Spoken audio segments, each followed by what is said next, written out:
We killed it.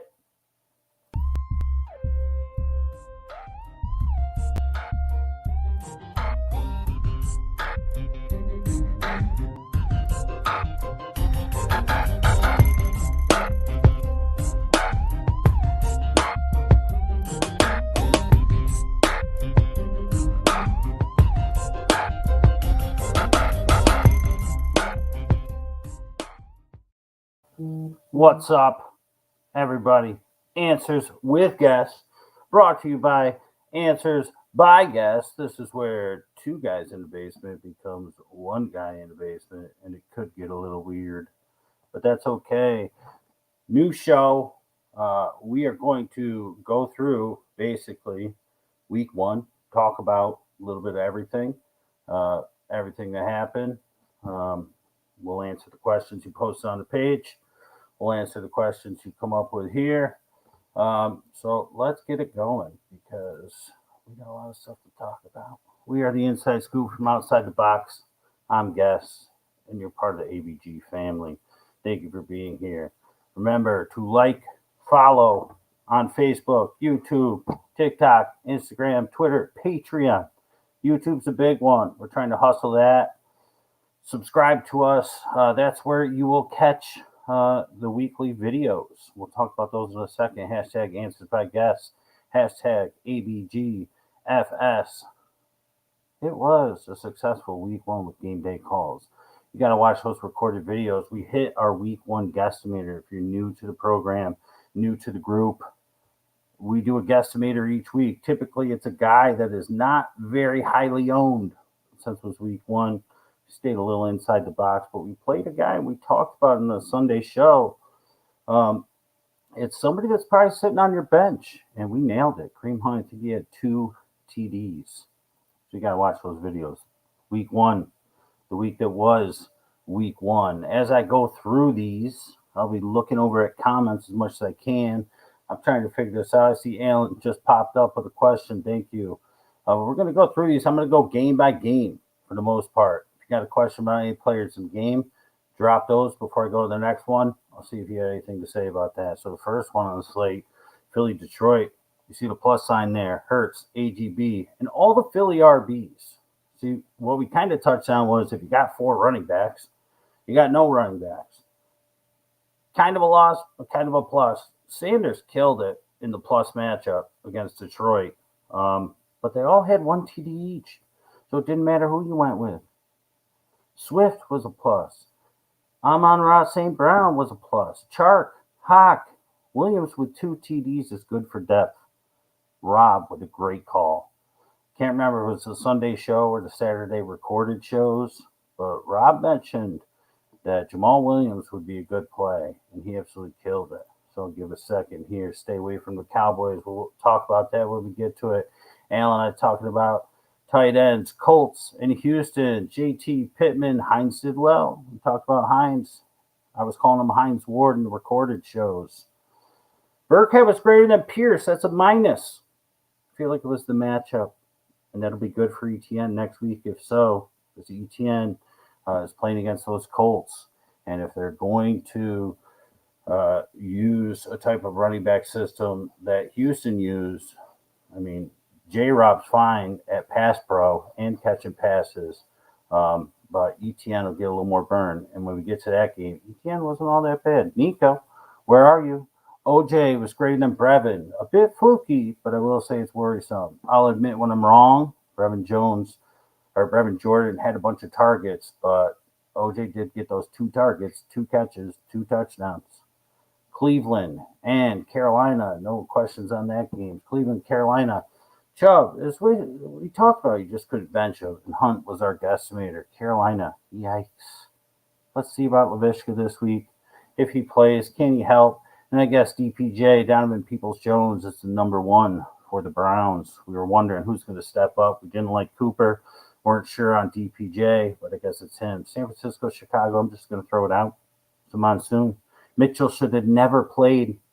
If you are an Elijah Mitchell owner, we did not like Elijah Mitchell going in this game. We didn't like him very much going into the season. We were worried about injuries. He should have never played in these field conditions. I'm sure that you've all seen them. And look at that little tidbit that I threw on the bottom.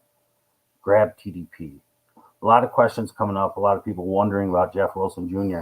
Yeah, he's going to probably be the one, but TDP is who they drafted. Drafted him higher than they drafted Trey Sermon last year. We all know what happened with Trey Sermon. We're going to throw that out the window.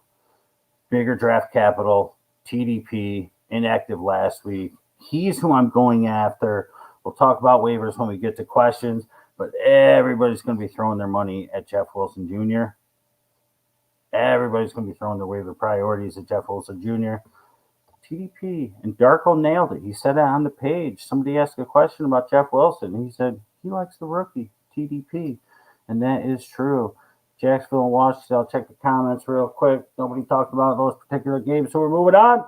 Jacksonville, Washington, J-Rob, the heartthrob. My boy, my baby. My man crush, my lover. I basically gave birth to the dude. Etienne was good enough. I'm telling you, he should have had 2 touchdowns. A couple bad throws.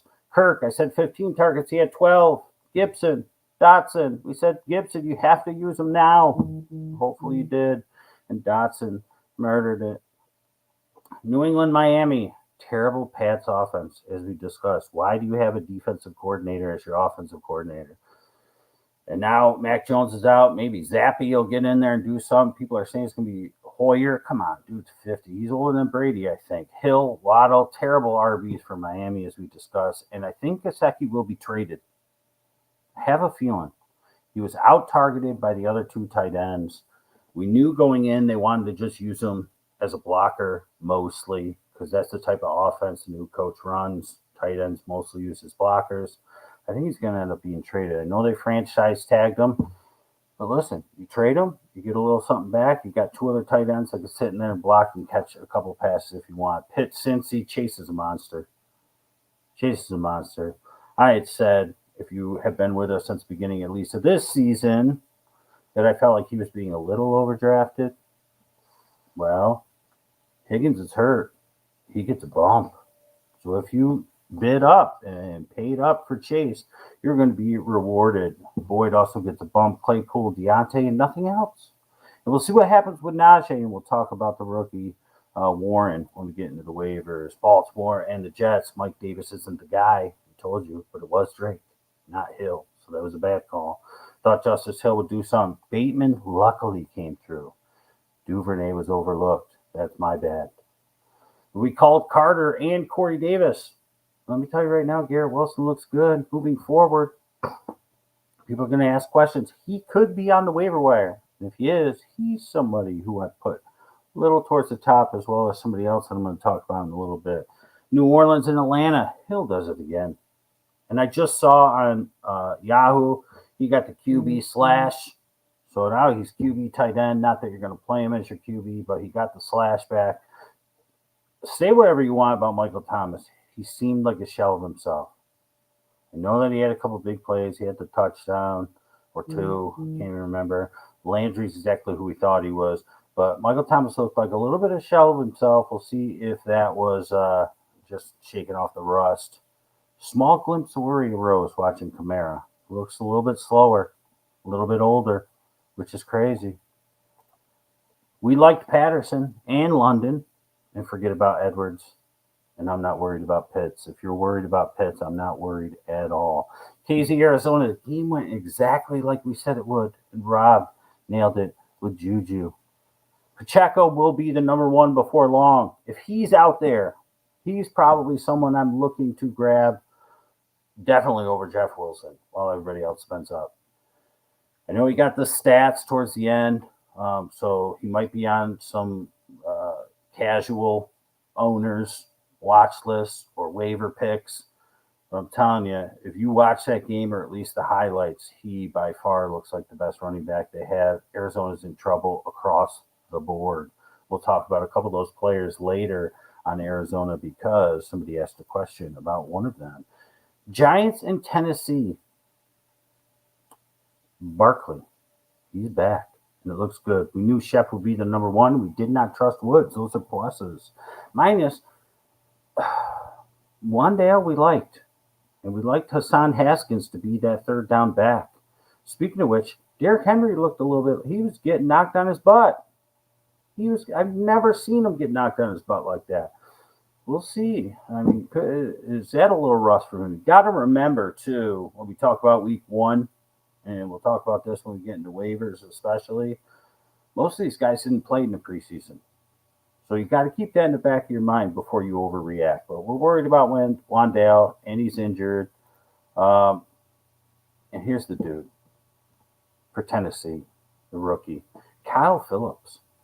I think he could be the real deal, but only with Tanny. Only with Tanny. He fits that Humphreys role, the Wes Welker. We'll talk about a bunch of the token white guys, the slot wide receivers. But I think he's the real deal. And I think he's going to be a PPR stud. Like last year's Hunter Renfrow, even though people should have known Renfrow before last year. People don't know about Kyle Phillips. Vegas and the Chargers. We were worried about Allen for this very reason. Palmer's time is now. Negative was Abdullah. But Bolden is hurt. So this week could be when we see Abdullah playing. Tampa Bay and Dallas. Well, so much for that. Thought Dallas would beat them. We were worried about Godwin. Julio looked good. Fournette looked great. So these are all negatives. This game was one big negative. I actually fell asleep in the third quarter. I didn't even see Dak get hurt. Woke up, saw he was hurt. Not good. But I think Rush benefits Pollard. Check that. Denver and Seattle. Geno looked great. 4.5. Albert O also looked good. Penny looks great. But this team still worries me with Geno. Green Bay, Minnesota, saved the best for last or the worst performance by last. Dillon, Jefferson, all the Minnesota wide receivers stink because of him, but they didn't really need anybody else. So I'm not really worried about Irv. And here's the biggie. And Jeremy, if you're watching, here's the biggie. Lazard's going to be a monster. Lazard is going to be a monster when he plays because Rodgers trusts him. As a Green Bay Packer fan, I don't know if I love it because I feel like, and this I said publicly in the group, getting rid of Adams, I was okay with. I was excited about because I felt like he relied on Adams too much. He only looked for Adams. A-Rod's who I'm talking about. He could fall into a little bit of that trap with Lazard. But I think that's going to turn him into a monster. I mean, Watson dropped that touchdown. I think it was the first play of the game for Green Bay. I don't like that. Questions from the group. These are questions that came from the group. Then we'll get to the comments. I see a couple of people have comments there. Josue said, who would you rather have rest of the season, Carr or Cousins? Who would I rather have? I think Carr could wind up with better stats, but Cousins has the best wide receiver in the league. The person who I said was going to lead the league in receiving for fantasy and real life purposes, and he's off to a great start, light years ahead of most. Devontae Adams not too far behind, and he does have other weapons as well. So I'm going to go a slight lean with Carr. Slight lean. But that's just me. Michael said he needs 2. 1 wide receiver, 1 flex. He's got CeeDee Lamb, Brandon Cooks, Mike Williams, A.J. Dillon. I'm going to flex Dillon, and my wide receiver is going to be Cooks. Mike Williams is tempting, but I'm going to go with Cooks, PPR machine. I think Josh Palmer has a week this week, and they got a bunch of other weapons. Gerald Everett showed up. The ABG family member, new to the group, I believe. Is there anyone you would use the number 1 waiver wire pick on? Me? No. And here's the reason. A little secret. It's week 1, right? The casual and even well-versed fantasy folk, they overreact, right? We try and talk a lot of you off of the ledge, so to speak, at various weeks. But week 1 is like the greatest cliff jumper of them all. people see a couple people get hurt or a couple people pop off that nobody was thinking about, and then they got people on their team, either in their starting lineup or their bench, people that they drafted, people that they spent 3 or 4 months scouting, hopefully, people they thought was going to have a pretty good season, not week one, season, and be good for their fantasy team. But they had a poor week one, so they overreact. They go crazy on the waiver wire. They pick up guys that might be okay, and they drop guys that they shouldn't. So should you use your number one waiver pick on anybody this week? No. What you should do is wake up tomorrow morning, see who was dropped. See if somebody dropped Allen Robinson, because I think he's going to have a good week against Atlanta. And if he doesn't, then we can quit him, I think, or come close to it. See if somebody dropped somebody who didn't have a good week but was supposed to have a good season. If somebody overreacted, that's who you go and grab with your number one waiver wire pick, especially in week one. You have the number one waiver wire pick. You use it to pick up somebody that someone dropped that they shouldn't have. There's nobody out there right now, I don't think, that is going to be a season changer. But somebody could drop someone that they shouldn't.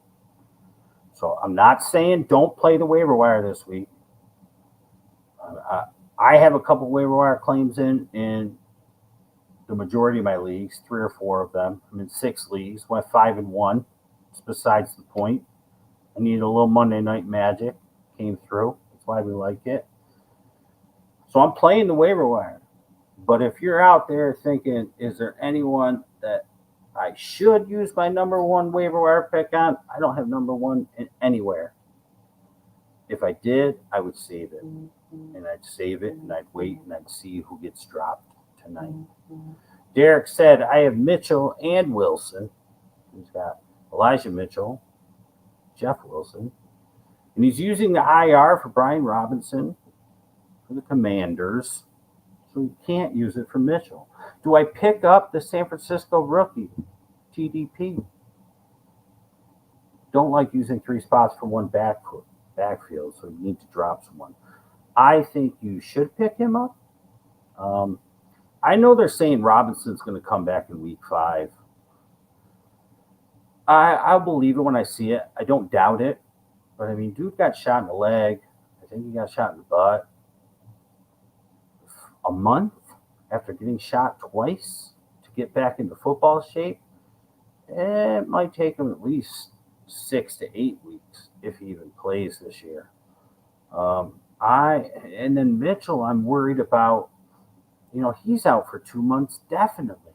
And he's always hurt. That's why we didn't like him this year. Depending on the rest of your running backs, if you feel like Robinson's going to come back, Derek, I think you could be safe. And I know I'm probably falling into what I was just talking about with this. I said, see who people drop they shouldn't.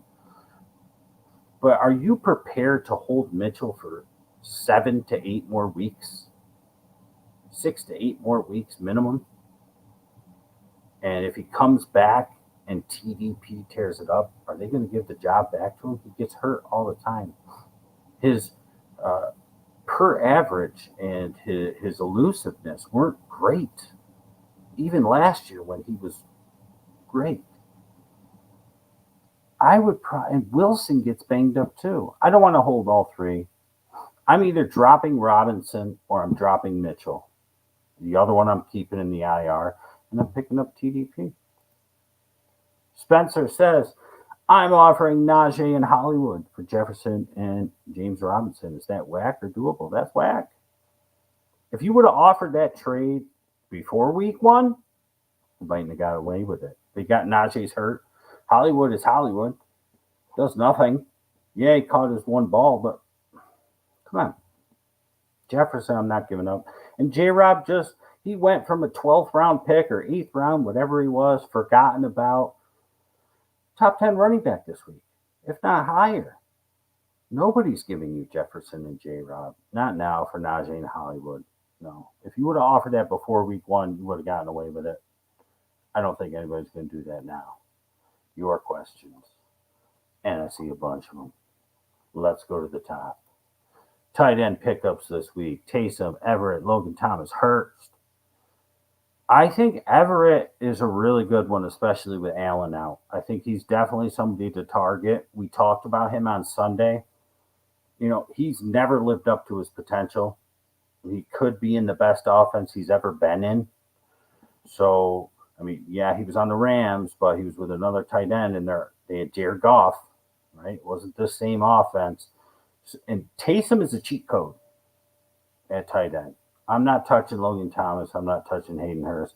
I go Everett 1, Taysom 2, and forget about the rest. Stay away from the Cowboys. I have CD. Cooper Rush, I don't think he's terrible. Dak didn't look good at all. CD was okay, I suppose. When you compare it to how terrible everything was, I think Pollard is going to benefit the most here. Maybe Schultz. But CD is the most reliable they have. I have no clue why they went into that game, and I said it on Sunday morning. I don't think Jalen Tolbert's going to play. No clue why he was inactive. I get it. Noah Brown or whatever had a pretty good game. But you got to have Jalen Tolbert out there. I guess his preseason, his work ethic, and his performance wasn't that good. So it is what it is. But I don't know if I'd stay away. They're saying Dak could come back in 4 weeks. Let's look at their matchups. I can pull them up in a second for the next few weeks after I get through these questions. I'm not staying away. There's nothing. It's not like we're drafting. If you have them, you're going to keep them. And maybe you just put somebody else and you play the matchups. So we'll see who they play next week. I'll take a look at it. Jeremy went 1-1. He's worried about ABG, lost Allen and Lazard, and have 11 priority. Any long shot guesstimator who could really pop this week? Well, I named a couple guys. And I think Lazard could be back this week. Definitely week 3. And I'm not sure how long Allen's out, but you definitely are looking for a wide receiver. So I mentioned a couple guys, maybe Phillips. I'm not sure if Wilson's out there, but there's definitely a couple guys. I think Donovan Peoples-Jones is out there. And like I said, I think he's the number 1. Jeremy says, Stevenson droppable, considering the New England offense and a backup QB. This is exactly what I was just talking about. And I shouldn't even be telling Jeremy this because I play in a league with him, the ABG league. This is exactly what I'm talking about. No. Backup QB is going to help Ramondre. Not that Mac Jones was slinging it, but it's going to help. He's a pass-catching back. They're going to have to run the ball a little more. Something's going to happen. They're going to get rid of Matt Patricia. Yeah, the offense is terrible. But I'm not dropping Ramondre Stevenson. And shame on you for thinking so. But this is exactly what I was talking about. We overreact because somebody didn't do as good as we thought they would in 1 week. You don't drop him. He's like a 5th-round pick. Drop Brevin for O.J. Howard. I think that is what's the analogy I'm looking for? You're not gaining anything. I really don't think so. O.J. Howard looked pretty good, but he had 2 targets, 2 catches, 2 touchdowns. Hey, tight ends are gold. Or touchdowns are gold for tight ends. So if that's all he's going to do, we'll take it. Right? Last year, the whole mantra about tight ends was, we just need like 30 yards and like 4 catches. And we're sitting in that 7-point range, and we'll take it. That's about as good as it gets for tight ends. I don't think Brevin Jordan's done. The problem is they just have 3 tight ends. It's like the running backs in Philly, the running backs in San Fran. The running backs in Miami, especially. If you got 3 tight ends, you have none. The tight ends in Indy.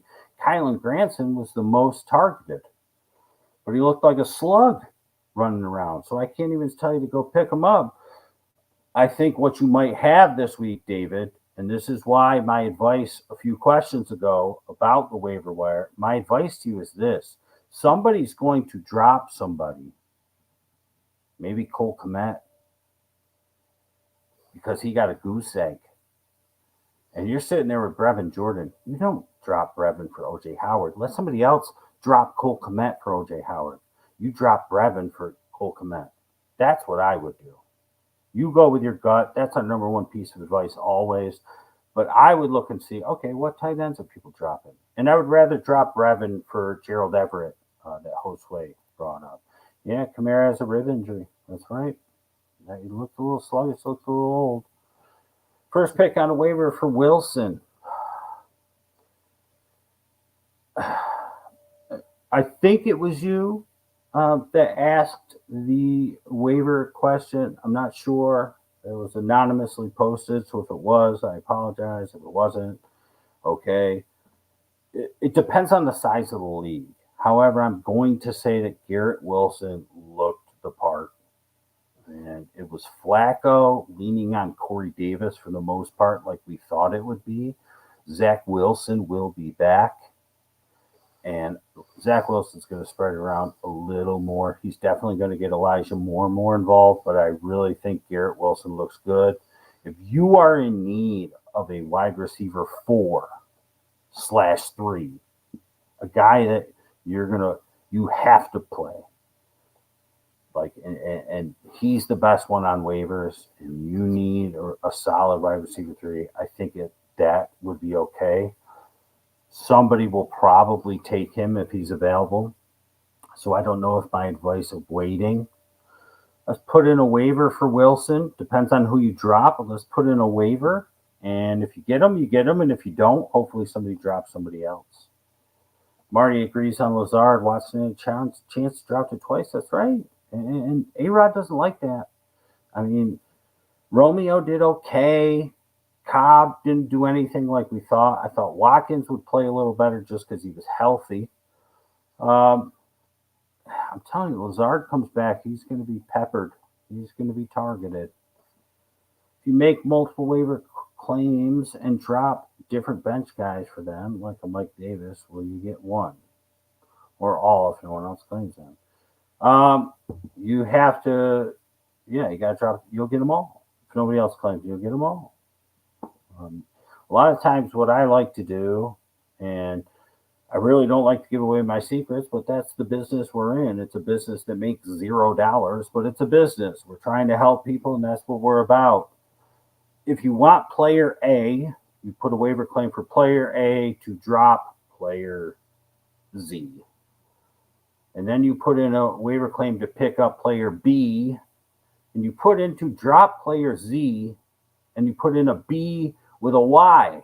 So that way, if you get that first player with the first player that you dropped, you can still get the second player with the second player you chose off your bench. And if you don't get the first player, is everybody following me? If you don't get player A, dropping the last guy on your bench, player Z, you could still drop player Z and get player B. So it's like the first guy on your waiver claims, just drop one person for him. The second guy, you got to drop the same guy you were dropping for the first guy and another guy. So you'll have 3 total waiver claims for 2 players. If you put in a third guy, then he's going to have 3 different players that you're dropping for him, all in the same order. And that's how you can clear the board and take them all, and you'll end up dropping. If you don't follow me, I'll explain it further. Week 1 waiver is Christmas in September. People drop a lot of good players and is good pickings. Exactly. If there ever is a time to hold on to your waiver claim, the number 1 spot, it's this week. It's week 1. People are going to overreact, drop players they should not drop, and that is when you swoop in and you scoop them up. 3-2 start, not the worst. Barkley killed you. Yeah, 3-2 is not bad at all. It's 60%, man. It's good. Traded for Mitchell to add depth after Walker and Robinson injuries. He was number 1 on Wilson. You might have heard me talk about it since you posted this. I'm sorry. I'm trying to go through these as quickly as I can. But I don't think that you waste the number one on Wilson. I think you wait and see. Maybe somebody drops a running back with more season long capital than Wilson. Wilson has an injury history. Um, and I do think that they use TDP quite a bit this week. They're going to be prepping them all week. At the very best, it's going to be close to a 50-50. I think Wilson's going to be overpaid for this waiver wire. I'd hold the number one. I'd see if somebody drops someone, and I'd scoop them. And you know what? If I think Walker might play this week as well. So I think you just wait it out. I think you wait it out. You see what's out there. If you don't get Wilson, it's okay. You're going to be okay.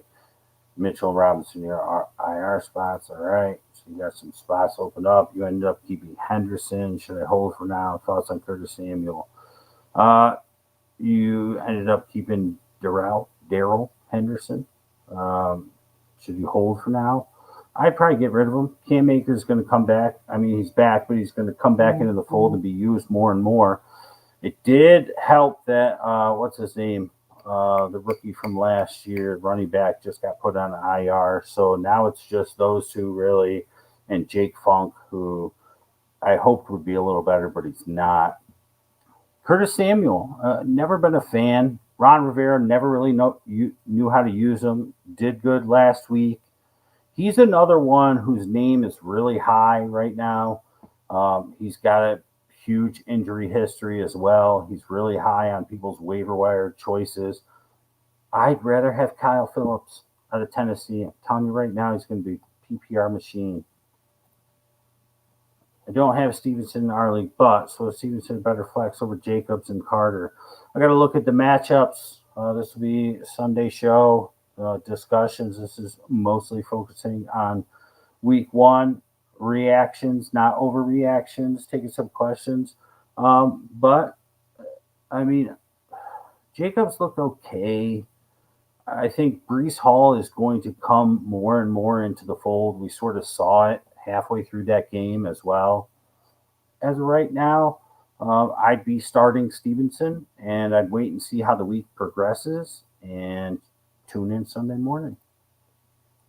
Superflex, Dak out, and waivers is Brissett, Rush, Flacco. Flacco is not going to be the quarterback for a long time. Rush is going to be for at least a week. Brissett looked like Brissett. Run first offense. I think he's terrible. I would probably pick up Rush. Why not? Because then, for as long as Dak is out, you have Rush. That would be my best choice. With championships not being won in weeks 1 and 2, is it a bad idea to sit back, potentially take it now in week 2? No. Just so you can get a much better priority next week? No. And that's not the way waivers should go, anyways. I don't care.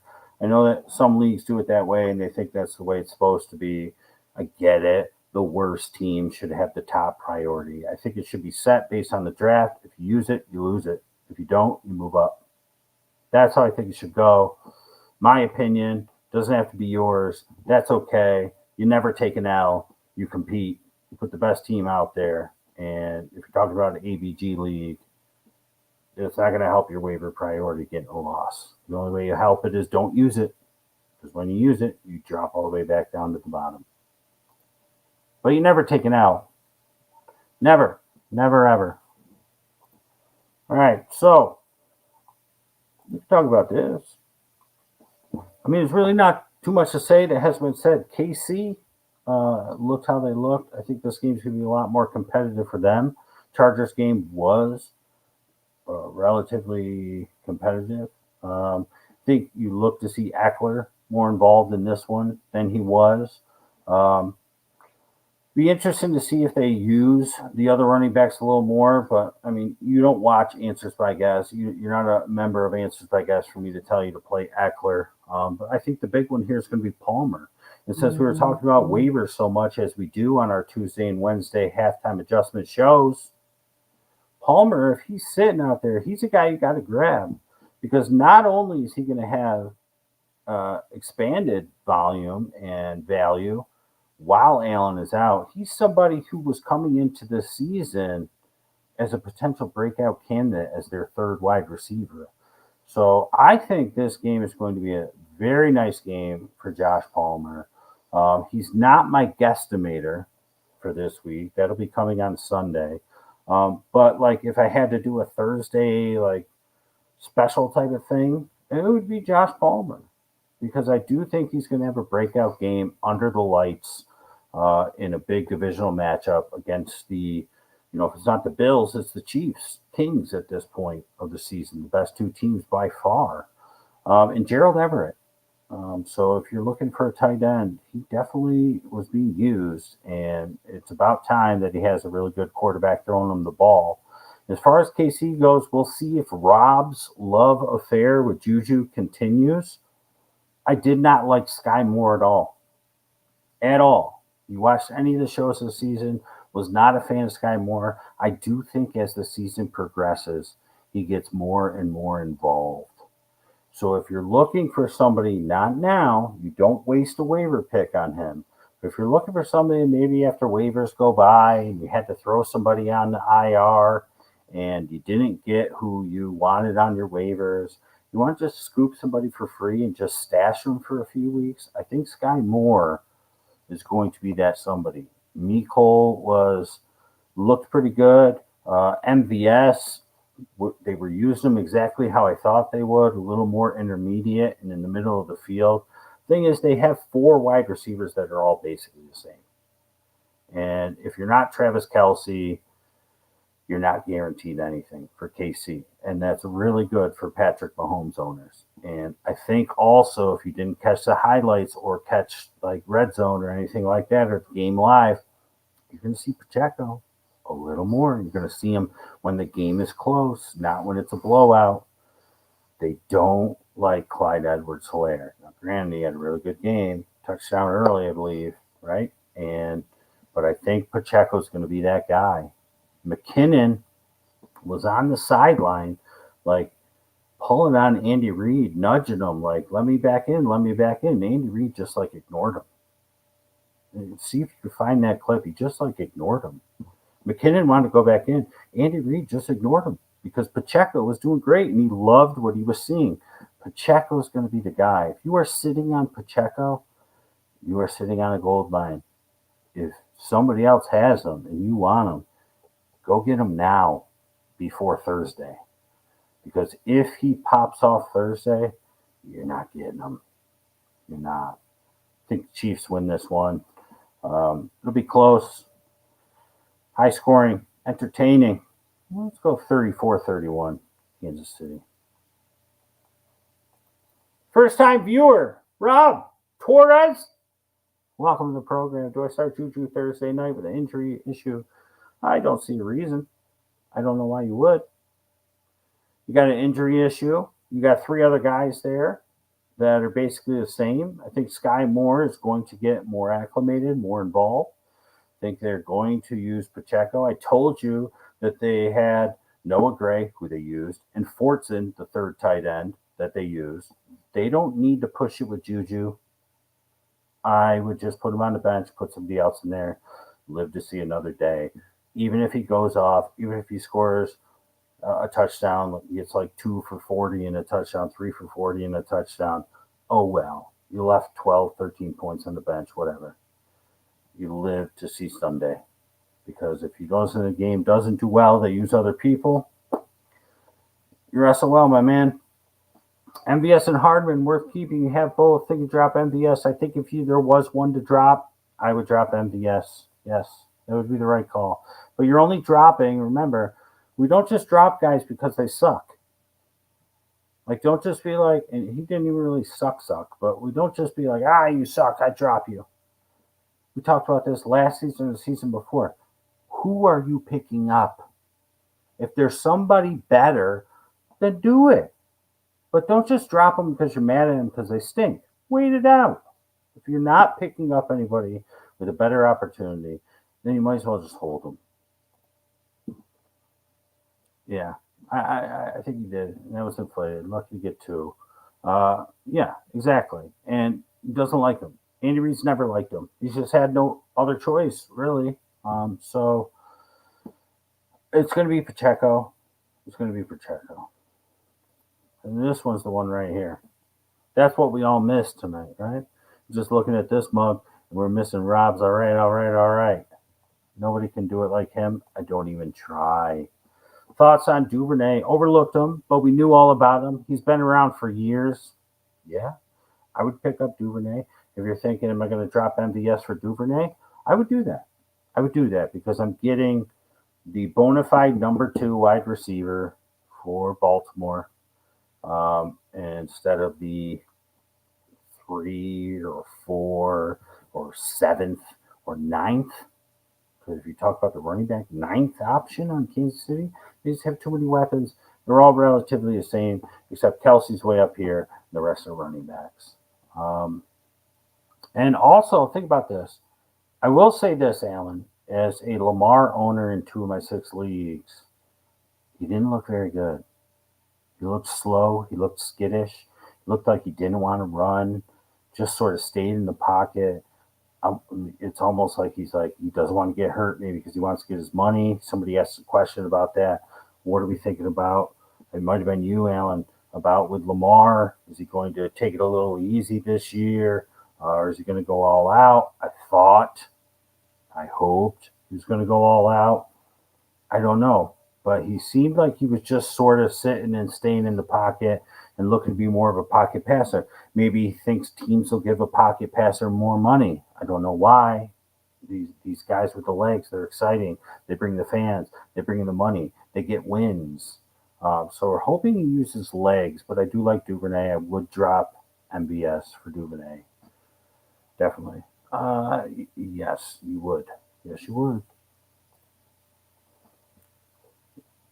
If Carter is going to lose steam, is it good to try and trade him now? My other RBs are JT. Is that Javante or Jamal? I don't know if he's going to lose steam. I think that it'll be a 50-50. I just think that Hall is going to gain steam because I don't think it was, I think it was 75-25 at best. I have to look at the stats, but I remember not really seeing Brees Hall until a little later towards the end. Um, I don't know if people are going to want to trade for Carter. That's the problem. Like you could try and trade him. What are you trading him for, and who wants him? I would rather just hold him for depth, to be honest. You got JT, you got Javante. When they're on a bye, you put Michael Carter in or somebody else that you find between now and then. And we got to give Rob another prop.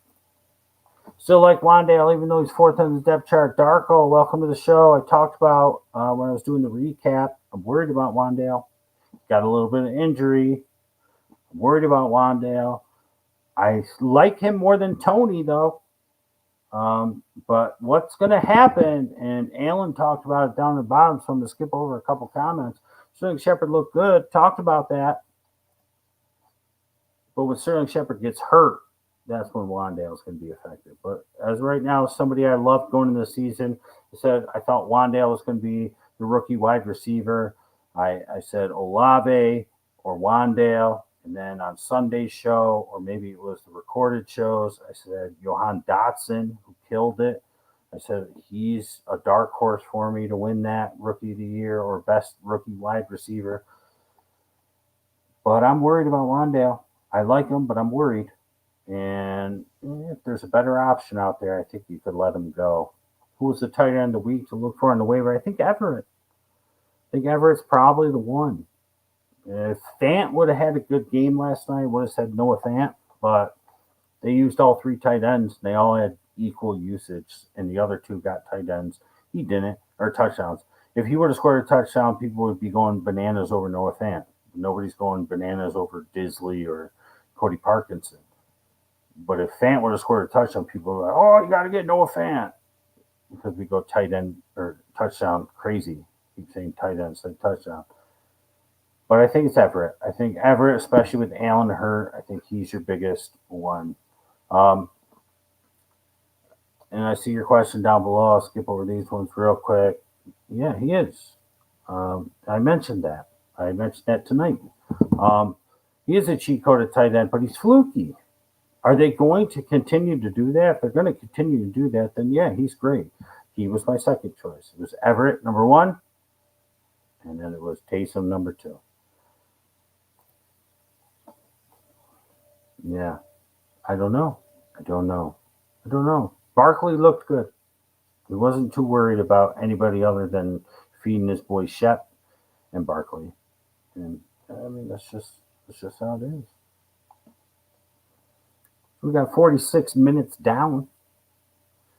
If we don't have any other questions, um, we can get the show on the road. Guess his final thoughts. Something that Rob throws in here for us to just chit chat about. But I'm just going to wrap up what I basically said about waivers. If there ever is a week one, where you don't have to go bonkers on waivers, it's tricky though. It's week one because there will be a guy who popped off in week one, like Alan Hearns a few years ago. Some people may not know that name. Jacksonville wide receiver came out of nowhere, 2 touchdowns week one, had an amazing season. There will be a guy that pops off week one, and if you didn't go after him on waivers, you'll be kicking yourself. But the number one mistake people do after week one when they attack waivers is they pay more attention to the shiny new toy that's sitting out there and throw away their trusty old Legos. The guys that they picked to build their team and build their championship with. You drafted these guys. You wanted these guys. You prepped for these guys. They had one bad week. And it could be for a plethora of reasons, a multitude of reasons, any reason. Bad week, and you want to just throw them away for that new shiny toy. I caution you. My advice, especially people with the number one waiver, unless you are grabbing something you desperately need that you know other people are going to go after, hold on to it. See what people drop, because this is the most active waiver wire week of all weeks of the season. It is between week one and week two. People are so quick to grab what they think that is going to be the best for them, and so quick to throw away who didn't help them last week. People that were drafted in the third round, fourth round, fifth round, sixth round are getting dropped for a guy that wasn't even drafted because he had a touchdown or two. It's a mistake. That's when you swoop in. That's when you pick up the trash and you make it a treasure. So thank you for joining Answers with Guests, first ever episode, one man in the basement, inside scoop from outside the box. We will post our recorded videos at some point on Saturday. Rob just told me he's going to a Mets game Friday. And Saturday is a family function going on. I am apple picking in the morning on Saturday, so we have to find an hour and a half where we can make the recorded videos. Once we do that, they will be posted. If you didn't watch them last week, you left a lot of information by the wayside. You threw it away. Our guesstimator was in there. We're 1-0 with guesstimators. We're going to go for 2-0 this week. Dotson or Curtis Samuel, season long, Dotson. I'll leave you with that. Darko, good luck. Alan, good luck. Anybody who's still watching, good luck. Answer by Guest family, good luck. We love you all. Have a good night. See you Sunday morning. Check out the live or the recorded videos on Saturday. Peace, everybody.